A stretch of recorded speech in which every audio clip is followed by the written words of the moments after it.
Nicolas Cage. It is no surprise that the Oscar-winning actor was destined to be an amazing talent. Born Nicholas Kim Coppola, the movies were in his blood. It all started with his great-grandfather Coppola, who lived above and owned a movie theater during the 1920s. He imported movies from Italy for the Italian immigrants in the neighborhood. The next generation brought Nicholas's grandfather, who was an Oscar-winning musical score composer. After that came famous uncle Francis, and then his daughter, Sophia, both Oscar-winning directors. But for Nicholas, it's not just a case of working in the family business. With one Oscar already under his belt, this actor's talent runs so deep that he can play any genre, any time period, any character, and succeed. I have scripts that come to me that are from across the board. There are comedies and actioners and dramatic films, and that's really where I wanted to be. I wanted to have the luxury, because I'm kind of a complicated guy. On January the 7th, 1964, Joy Vogelsang and August Coppola welcomed their third son into the world in Long Beach, California. Joy was a celebrated dancer and choreographer, while August was a comparative literature professor who also taught film. Nicholas actually compared his father to legendary screen actor Sean Connery. I grew up with my father, who's a man who's very intimidating to be around, because he has that sort of larger-than-life presence, like he's going to start conducting Beethoven at any minute, and he looks like Sean's. Unfortunately, Nicholas's parents divorced when he was only 12.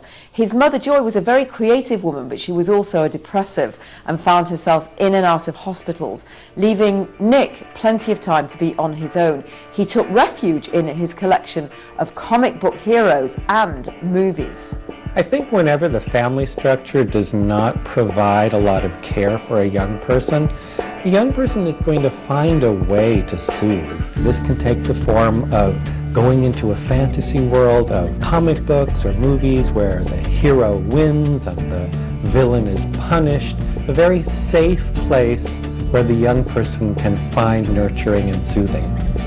You know, I loved film, I loved movies. I was trying to find a way into the TV set when I was 6 years old, and then when I was 14 I discovered James Dean in East of Eden, and that really connected me with film acting. It made it clear to me that this was something, you know, that can really move people.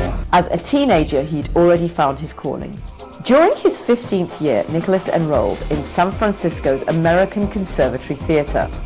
At just 17, Nicholas decided to incur his father's wrath and drop out of school. He decided school was over, acting just couldn't wait a minute longer. At first, the famous Coppola name did the trick, and he landed a bit part in Fast Times at Ridgemont High. But he was extremely upset when most of it landed on the cutting room floor. Then, in 1983, Nicholas helped his uncle Francis out with the auditions for Rumblefish. Well, he was so good at rehearsing opposite the other actors that he himself landed the part of Smokey. As he says, though, it wasn't a cakewalk. Fear, discomfort, not knowing what to do, out of my element. He got another part the same year for a teen comedy called Valley Girl, and this time it was pure luck, no nepotism involved.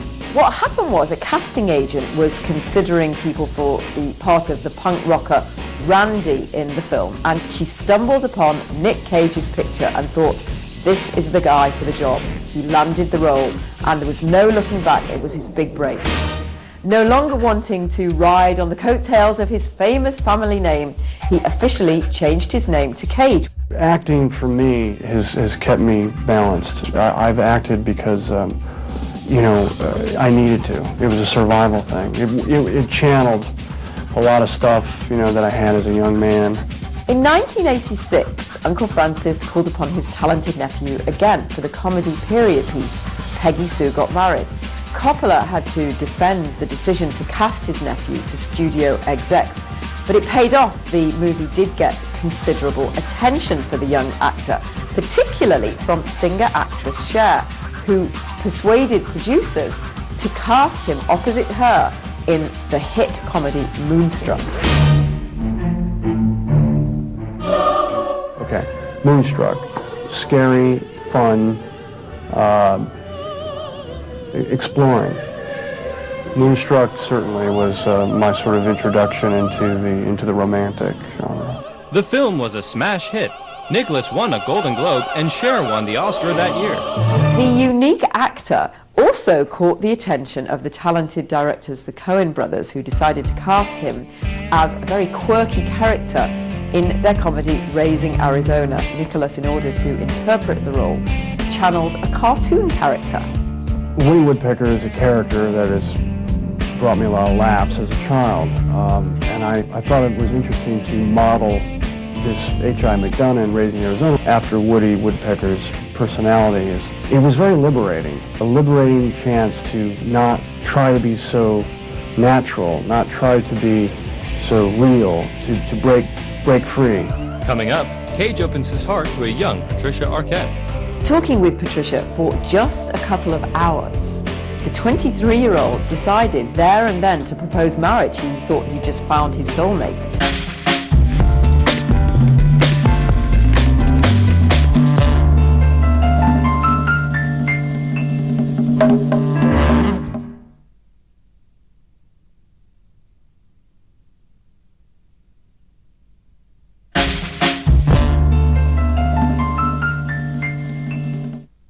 In 1987, he happened to be at Cantor's, the famous Hollywood all-night delicatessen, and he bumped into 19-year-old stunning and up-and-coming actress Patricia Arquette, and the two of them had a lot in common, both coming from Hollywood dynasties. Talking with Patricia for just a couple of hours, the 23-year-old decided there and then to propose marriage. He thought he just found his soulmate. Well, Patricia was not convinced and was actually a bit spooked, and she asked him to come up with a list of impossible, virtually impossible things that he had to do before she would say yes. Well, she got even more spooked when he actually started to produce some of those things. So she turned him down. Marriage would have to wait till a bit later on another chance encounter. In 1990, the 26-year-old starred in the dark, twisted drama Wild at Heart.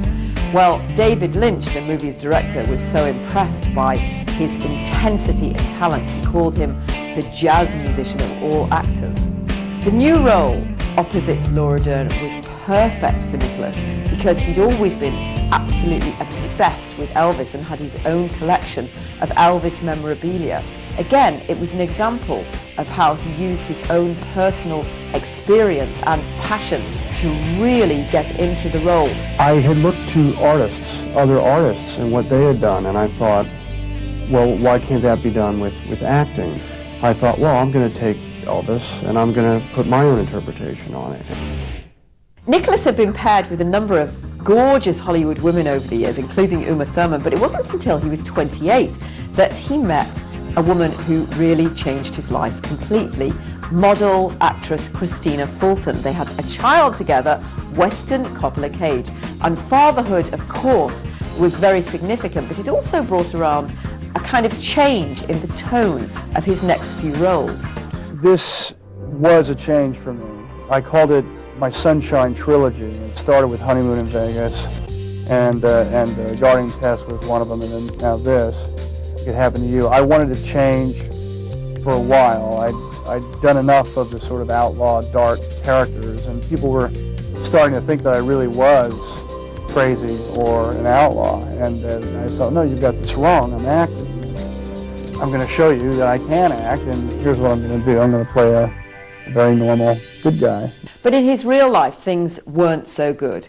He broke up with Christina, although they did try to keep amicable because of their son.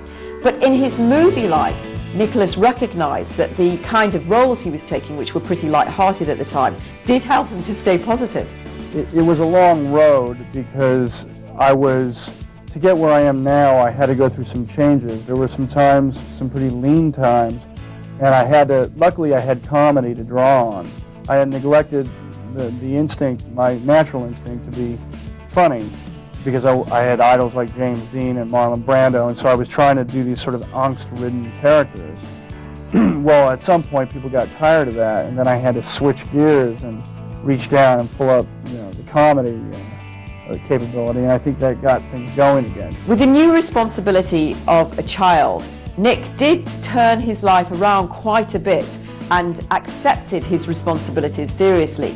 He stopped some of the hell-raising, he stopped smoking, he stopped his fast racing, his driving. He did, however, keep some of his passions, including his collection of exotic cars.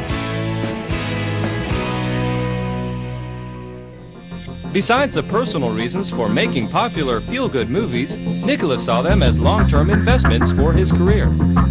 I realized at a certain point that it is called show business, you know, and I know that I can get movies made if my movies sell. Right now I'm about to make a movie called Leaving Las Vegas, which is a little movie.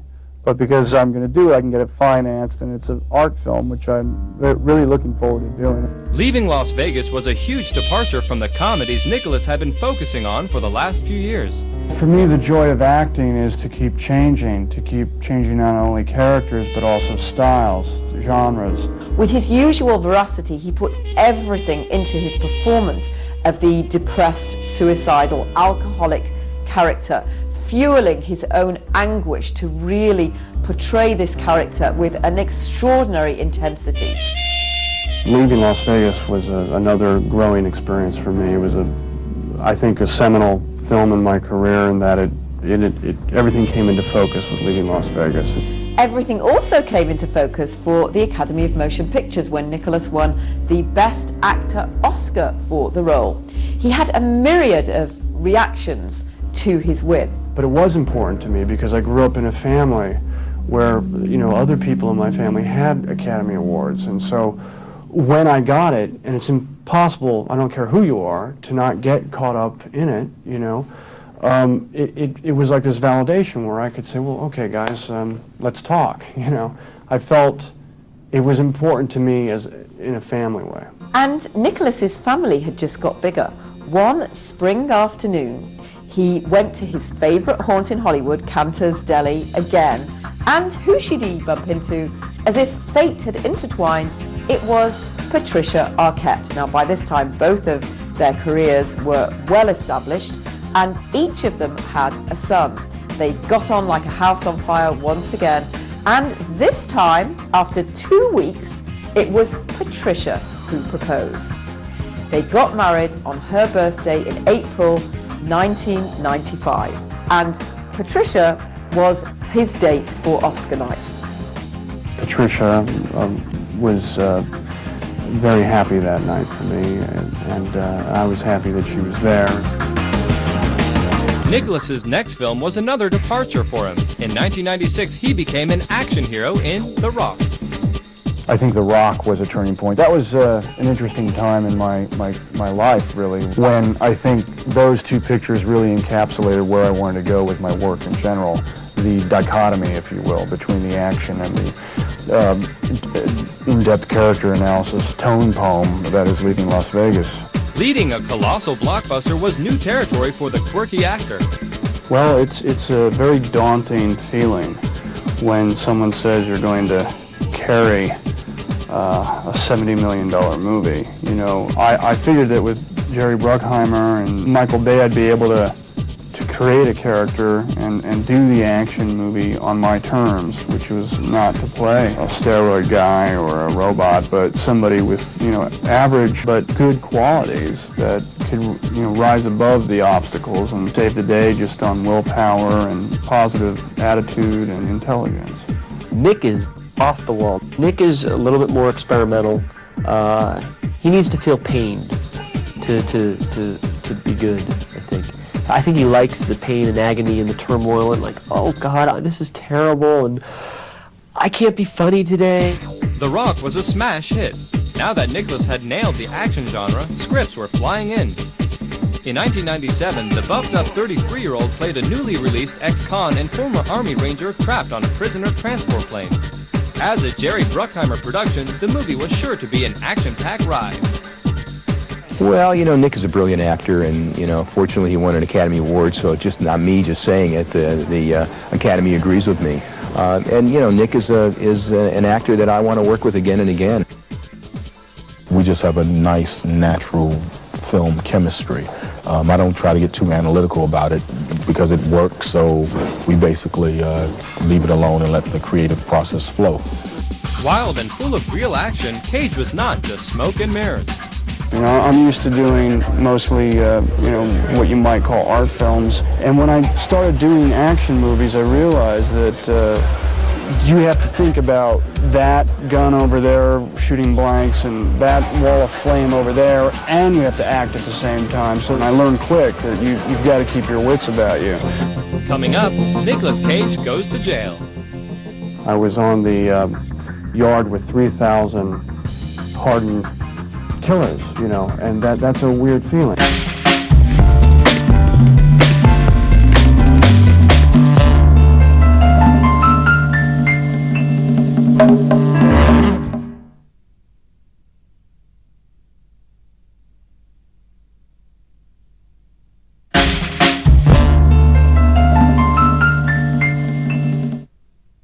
Nicolas found the perfect director and co-star to round out an action genre trilogy. I've been a big fan of John Woo, and I really thought Travolta was terrific in Pulp Fiction, so I've been wanting to work with these guys for a while. The experience was everything Nicolas had hoped for. Face Off was a joy to work on. I mean, it was a very playful experience. John Travolta is somebody that really captures the spirit of acting in the funnest sense. We just had a good time working together. And as he promised, Nicolas totally changed course again in his next film, City of Angels. He played an angel who falls in love with a human woman played by Meg Ryan. Researching the part proved to be a challenge. I had to read books. I couldn't really prepare the way I would normally like to. You can't call an angel up, you know, and say, what's it like? One of the things that I came across was that by some definition, all angels are terrifying, which I thought was interesting. You know, normally we see the angel played as this sort of singing, golden light character, and I thought that this would be a chance to play as something a little more eerie, give it some complexity. And director Brad Silberling found that Nick had the unique qualities to make the character Seth come to life. I felt when I was reading the script the first time and every time subsequently that we really needed somebody with the strength of a silent film star. So much of the Seth character that we meet is without words. I'd always admired Nick's work, but I sat down with him. What I saw in his eyes was remarkable. I mean, he was able to convey so much without opening his mouth. So he was sort of the perfect choice. I can't imagine it now with anybody else. The movie was a hit, but always restless for something new. That same year, Nicolas tried his hand as a shady police detective in Brian De Palma's Snake Eyes. You know, with City of Angels, I was more reserved. So by the time I got to Snake Eyes, I was excited to go. You know, I wanted to get out of my, you know, tight jacket and just explode. The background is that it's fight night, you know, and there is an undeniable energy in a boxing match that's in the air, and so I wanted to really get that across in the first 20 minutes. Lock the door. Although their marriage was reportedly rocky, in 1999, master director Martin Scorsese cast the couple in a dark drama, Bringing Out the Dead. I've been wanting to work with Scorsese he's one of the reasons why I became an actor. Nicolas recognizes that there is a setback to having appeared in so many action pictures. The only thing I'm trying to look at is that people do not get confused by it. That like, oh, well, you know, this is Bringing Out the Dead and there's Nick and he looks like a paramedic. It must be an action film about ambulances. And then they go and they see it and it's really kind of a harrowing examination of the sadness of living with loss. And in 2000, Nicolas jumped back into action as a master car thief in Gone in 60 Seconds. Oh, Nick's great. Nick's a really good guy, and he's a buddy, you know. We got the giggles all the time, and he's just fun.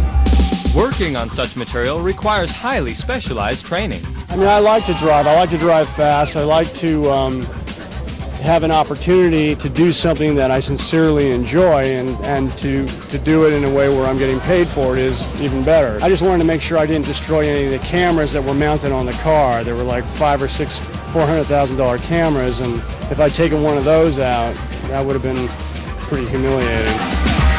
Nicolas and Patricia's marriage was falling apart, which wasn't really surprising because 5 years ago, when they'd actually got married, they hardly knew each other. When you come from an unstable family structure, then frequently, as you mature, you may be looking for that. And when you meet a new person, you may want to lock that into something like a marriage, a relationship, when really what you're trying to do is recreate some structure from your childhood. Nicholas filed divorce papers in 2000 only to retract them. He then filed again a few months later, and the couple were finally divorced in May 2001. But Nicholas had already set his sights on someone else, the beautiful Lisa Marie Presley. Anyway, after a tempestuous relationship, the two were married on August the 7th, 2002. Rumour has it that Lisa Marie was none too pleased that her husband was spending so much time with his son, being actually a devoted dad. Rumour also has it that he wasn't pleased that she persuaded him to sell some of his prized vintage cars and his precious comic book collection, even though that netted $1.5 million. The two split up 117 days after their wedding date. In the meantime, the 2002 John Woo period piece Wind Talkers opened with much fanfare. The film told the story of an army sergeant ordered to protect a Navajo code talker. All right, reel and action. I have nothing but incredible respect